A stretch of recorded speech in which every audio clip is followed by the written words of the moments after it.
Is there currently a critical threat in your life? Yes.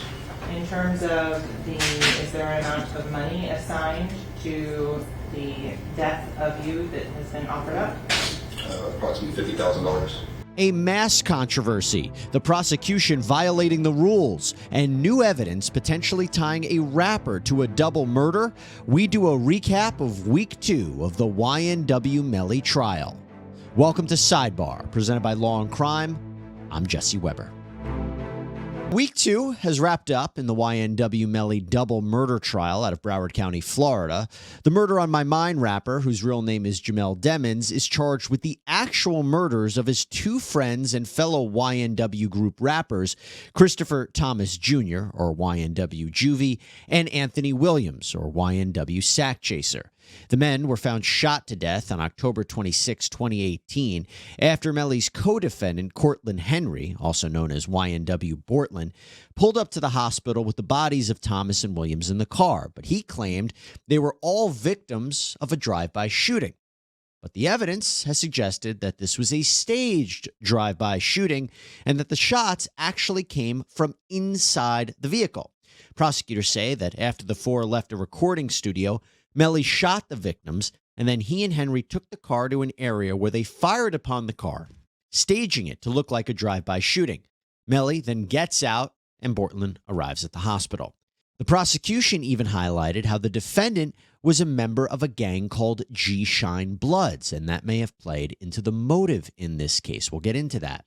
But we can't forget that there is a lot at stake here, because the death penalty is on the table if Melly is convicted. Now, you see, the law changed in Florida. It used to be you needed a unanimous vote for the death penalty, all of the jurors voting in favor.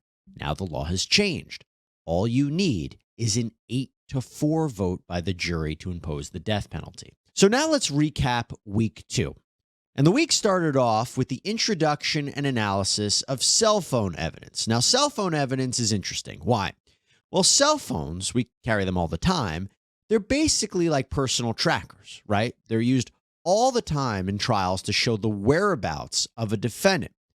But let's see exactly how this played out here in this case with the testimony of FBI Special Agent Brendan Collins, who discussed 2 phones. And it seems that one phone is associated with Mr. Demons and the other with Mr. Thomas, again, one of the victims. What can you tell us about where the blue phone and the red phone were at 3:20? So generally in the area around New Era Studios. Okay. As you're moving across the slide, what are we looking at? So we see a series of towers that the red phone and or blue phone were observed by as they move from east to west. So you see there's a line of towers generally in this area, kind of along 595, down I-75, and then the last ones at the end of the slide are the west, kind of by the intersection of a tower that's near the intersection of Pines and US 27. The tower is 63035, sector 15, at 3:57 a.m. That tower saw each of these phones. And based on your training and experience, what does that tell you about how the phones were moving in relation to one another between 3:20 and 3:57 a.m.? Yeah, so in my opinion, that's consistent with devices moving generally together. Okay. So you mentioned that there are some in which there is red and blue together. So I want to focus in. There's one here. It looks like at the intersection of Flamingo Road and I-75. And Yes. 595, rather. The red with the blue. What does that mean when you have them overlaid like that? So that tower saw both the red phone and the blue phone. Okay. So you have these 2 phones that are seemingly traveling together, and it seems the state is alleging that YNW Melly was operating that phone as it was hitting towers and going to key areas the night of the shooting. There was a map that was presented to the jury, and it had areas on there pinned like the crime scene and the reported shooting. And significantly, the prosecution has asserted that the cell phone data shows that YNW Melly, or Mr. Demons, was with the victims about 15 minutes before they were taken to the hospital. But here is the problem that I see, at least, for the prosecution. Aside from the defense arguing that the radius on the map is quite wide of each cell phone, and maybe that doesn't accurately pinpoint precisely the location of the phone, the bigger question, or the argument that's raised by the defense, is that it's not even clear that YNW Melly was using the phone, that it was even in his possession. The defense argued that that phone was used interchangeably by multiple people and was used even after Demons was arrested. Now, the prosecution doubled down on this because they wanted to really put that phone in the hands of Mr. Demons. So what did they do? Well, at one point, we saw some interesting text messages from one of the phones. The prosecution presented these messages to show that this was Demons' phone. I'll give you an example. There was a conversation allegedly between Demons and his mother, Jamie King. Jamie King is sending a text message to her son, "Send me your location. I'm in Stewart. I love you so much." He then sends a return the location showing at or about the time of the crime as to who was using and doing that. "Okay, love you," again from Jamie King. "I'm at your gate. I'm going to get the trash." The next response is, "Bring Mariah," which you honors already heard testimony that Felicia Holmes, her daughter, Mariah Hamilton, was in a dating relationship with this defendant, and that at this time, and that there was conversations, and that she has identified Mariah as Mariah Hamilton. Then there is okay. It continues. He then asks his mother to buy him a Glock ASAP, and telling her, like, go now. So she then responds, "Okay, what's wrong?" She says, "I got your 45. Then his response, "I just don't want no illegal gun." Well, that's not illegal.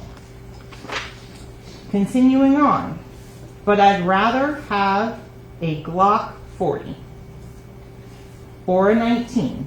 She says, "Okay." His response is, "I'll pay you when you get down here."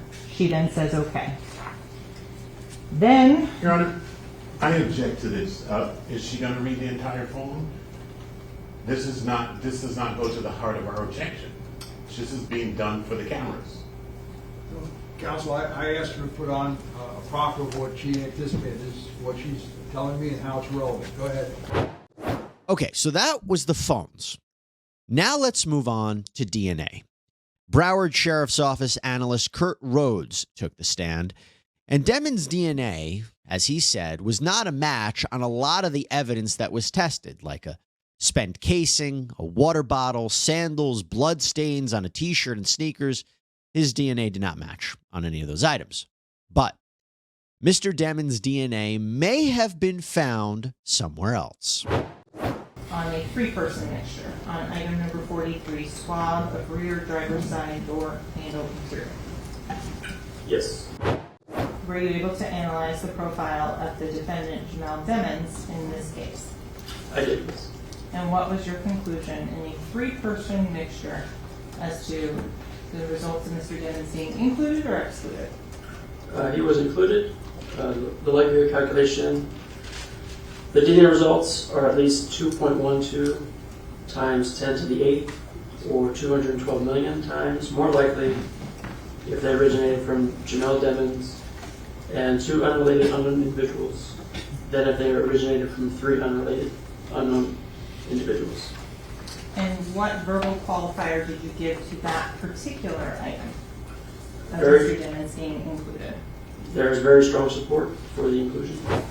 So Demons' DNA may have been found on the rear passenger side door handle of the Jeep where the two men were killed. Now, on one hand, that's not very surprising because we already know that Demons was in that car. There's even surveillance footage of him getting into that car after the recording studio on the night of the murders.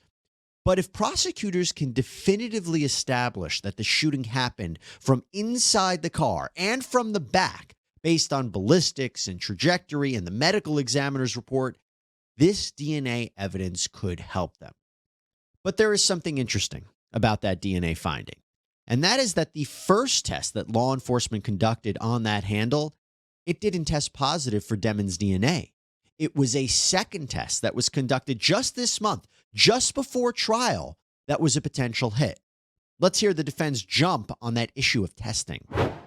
Then you analyzed, did you not, item 26, a yellow jacket, a Gatorade bottle, correct? Yes, that's right. And what date did you examine those items?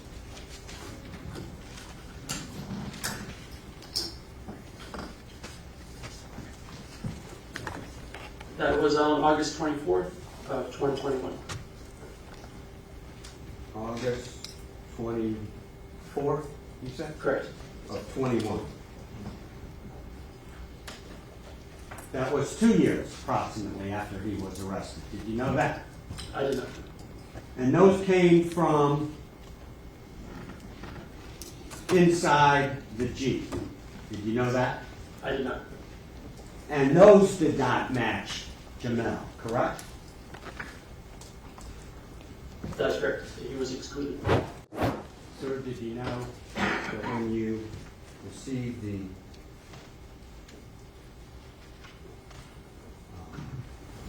blood stain on the headliner, that was after this trial started? I did not know. But you started that in April 25th of 23? Just 2 months ago? The headliner was, that was prior. Oh, I'm sorry. The item that you received on April of 23 was what? Those were the contact swab, non-blood area, rear driver's seat, the blood swab of smear from rear of driver's seat, and the contact swab of front of driver side door handle interior. Okay. And you did not know that was after this trial started, correct? I did not know. And none of that came back to the DNA of this young man, Jamell, correct? Correct. It was deemed uninterpretable, as well as one of the items I did not attempt to generate a DNA profile because there was insufficient amount of DNA.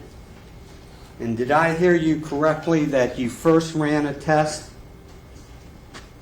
and it did not come back matching or belonging to or contributor to Jamell? That's right.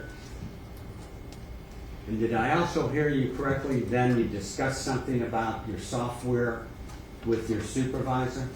With the technical data, yes. And then ran another test and had a 3-person contributor? That's right.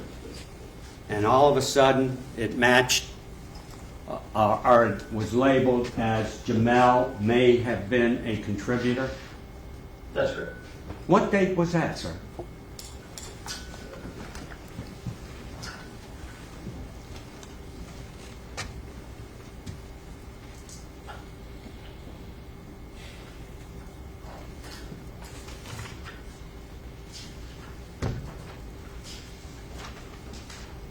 That was on June 1st, 2023. Approximately 3 weeks ago? That's correct. First test didn't find DNA, but then a second test may have. And as you heard, Rhodes was sent items to examine years after YNW Melly was arrested. And at times, he seemed to not know where the items were recovered from. And I believe this all goes towards something that the defense has argued, that police conducted a shoddy investigation, that it was sloppy. And so the results and their findings have to be questioned. That seems to be the point that the defense is making for the jury. Now, week 2 of the YNW Melly murder trial was certainly not without its share of drama, and that brings me to the judge, Broward Circuit Judge John Murphy. So first, he gets pretty irritated when something as simple as the prosecution printing off documents for the defense becomes this whole back and forth. This happened during the discussion on cell phone evidence. The defense brought up the issue that the state had emailed them a report on the morning of court, but they didn't have a physical copy to look at. So they asked, as a professional courtesy, if the state could print them off the documents. Now listen to how that unfolded. So I have it in email, but I'm asking for paper form so I can follow along. with- Understood. Yes, All that's right. exactly. Thank you. So can you make copies for those? I printed, I found all of them. If there's one that she's missing, I'm happy to do so and pull them up again. I printed them all this morning for her. Council's suggesting she doesn't have them, so I just want to make sure she has Of them. course, and that's not a problem. So, but they've all been turned over via email. This is all, and they have the original copies as well that were provided. Council does not have the ability to print something out in the courtroom now. She's asking, Council Raven Liberty is asking for the copy of it. Let's provide her a copy. I'm happy to do so. I just need to know exactly which one she says she's missing and which one she says she has. I don't want to have to duplicate them if possible. None of the documents she's published So since just testimony do started. me a has courtesy, been given print to me. all of them out. Okay. All right? Can we take a break while the jury's on? We can, but can we finish this first? Oh, yes, I thought you were So finished. you're gonna make copies of all the documents. So she has in her hand some of them already. So I just want to make sure I don't double print them Just double on print. that. So You know, she, Council's suggesting she doesn't have them, so let's just print them all. okay, well, she does have some of it. Just want to make sure. For the record, I don't know, you know, you're saying they're sent, Council's suggesting she hasn't received those things. I just want her to get copies of it. I don't want your constant back and forth. Well, she has it, just give her the copies, that's it, it's easy. Just get her the copies. And the judge was also none too happy with the prosecution again when he said that they committed a discovery violation. You see, the state can't introduce something into evidence and use it in their case if they haven't shared it with the defense. In other words, there could be no surprise attack. There could be no ambush. So outside the presence of the jury, this issue concerned the state conducting a new test on existing evidence, and it wasn't shared with the defense. And as you'll see, the judge said the prosecution wasn't playing fairly. And it seems to me to be a Richardson violation. There's discovery that's ongoing, you know about it, and you're not telling them about it until we're here in court. So as far as I'm already is concerned, I think that's a discovery violation. And I'm finding it to be a discovery violation. I just think the only way it can be cured is he's not going to testify about this second procedure that happened. That's not coming in. And that's new discovery. You know, the defense doesn't have an opportunity to depose the witness. The defense doesn't have an opportunity to do X, Y, and Z. And that's just not the way it should be. It shouldn't be done by surprise. So it's clear this was not a new item. This was just this, all of the information was told to be identical. you found it. You had a meeting with the detective in May when we're in hiatus because I'm on vacation. All right? You got a meeting with him in May after we picked a jury, and when we're ready to, or we're in the middle of jury selection. You picked it, you did it, and you said, well, he tells you, or you ask him, do you have more, programs to go ahead and provide the information, and you find out there's another program, and he runs the program, does a different download with something other than Cellbrite, and therefore, you have more information.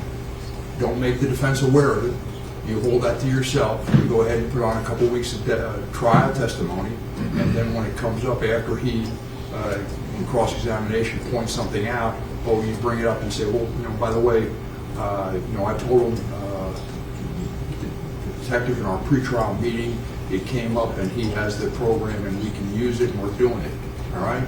And but you don't tell him about it. You just go ahead and hold it, keep it close to the vest yourself. Don't explain it to him, and then you say, when it comes up at trial, say, what was it? I don't have the report yet, and that's why I didn't turn it over to him, but didn't disclose it's coming.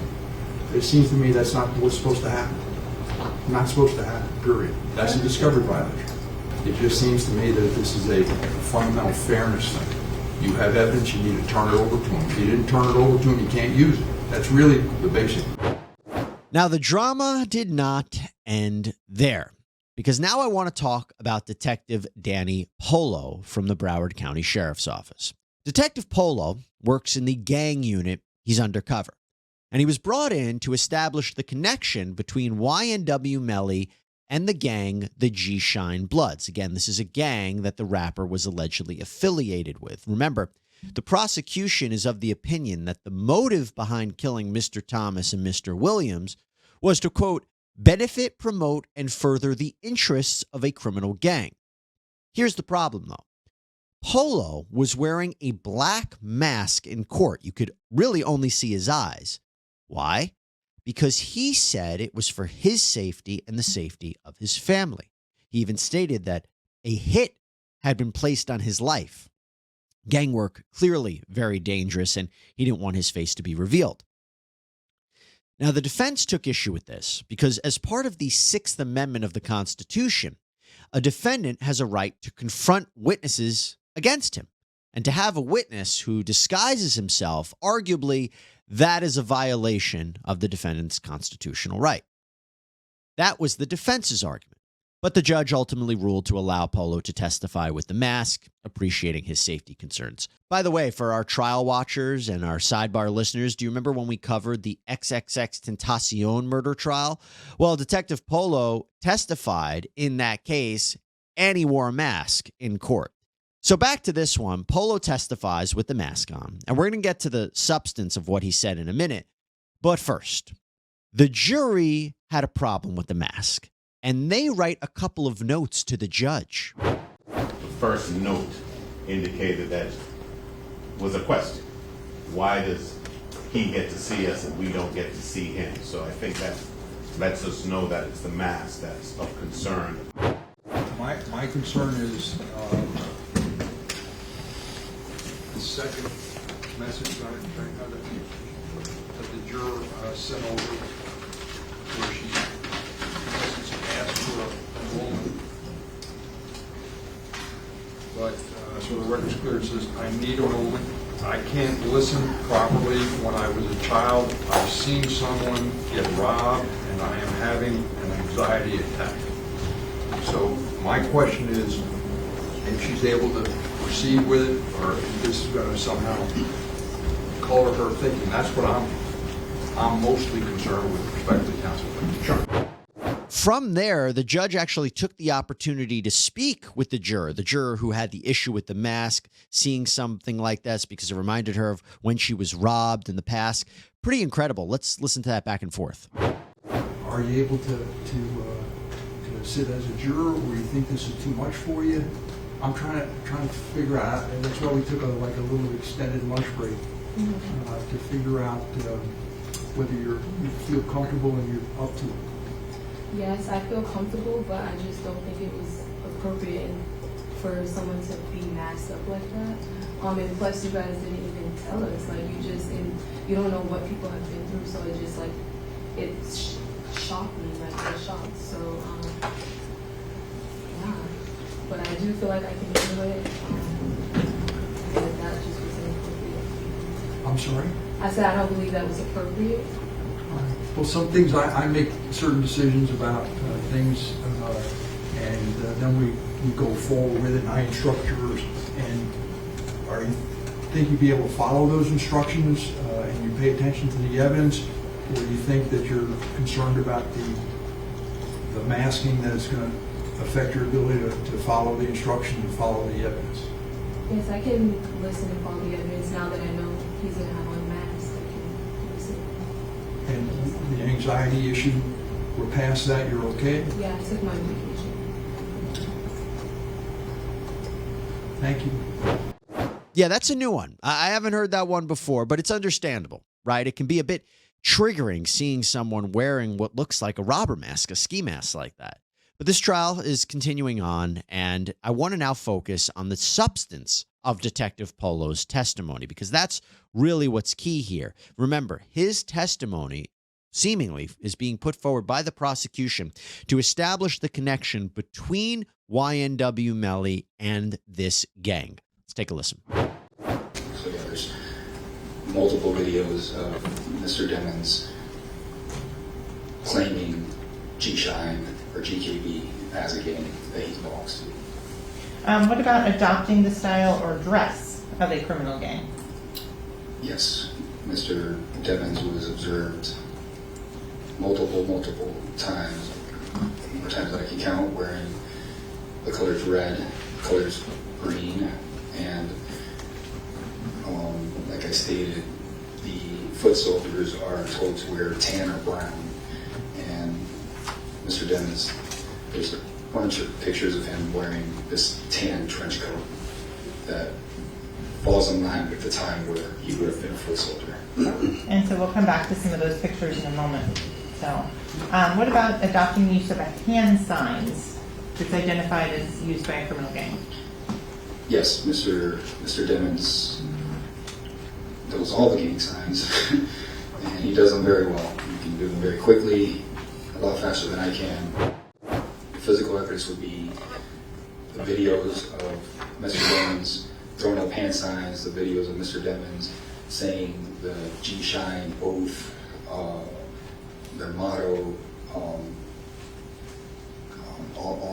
the social media posts, references he makes in songs about being a blood. That's all physical evidence. Okay, so I want to The go. Bible. And so we'll get to that in just a moment. So Detective Follow, are you taking into consideration that this could be a character or an act that's put on for social media? No, I don't believe this is an act or a character. This is, as I stated, G-Shine is one of the more violent blood sets. They're the ones that are enforcing when other people are false repping, and that's what they're known for. So if a famous person were to false rep G-Shine, they would quickly get checked. There's no recanting, there's no apologizing, there's no one calling out Mr. Demons for being a fake blood. There's all I could find is support for Mr. Demons for being blood by other bloods. Again, furthering the idea that YNW Melly was a part of a dangerous gang. Now, is that enough to establish a motive here? Which by law, the prosecution doesn't have to prove. Motive is not an element of a crime, but it helps. It helps tell the story of why Mr. Demons would suddenly murder his two good friends. Did he allegedly kill these two men to show his loyalty to this G-Shine Bloods gang? Did he do it to promote the gang, to further their interests? Perhaps the prosecution will further explore that idea as the trial continues into week 3. Well, that's all we have for you right now here on Sidebar, everybody. Thank you so much for joining us. Please subscribe on Apple Podcasts, Spotify, YouTube, wherever you get your podcasts. We very much appreciate it. I'm Jesse Weber. I'll speak to you next time.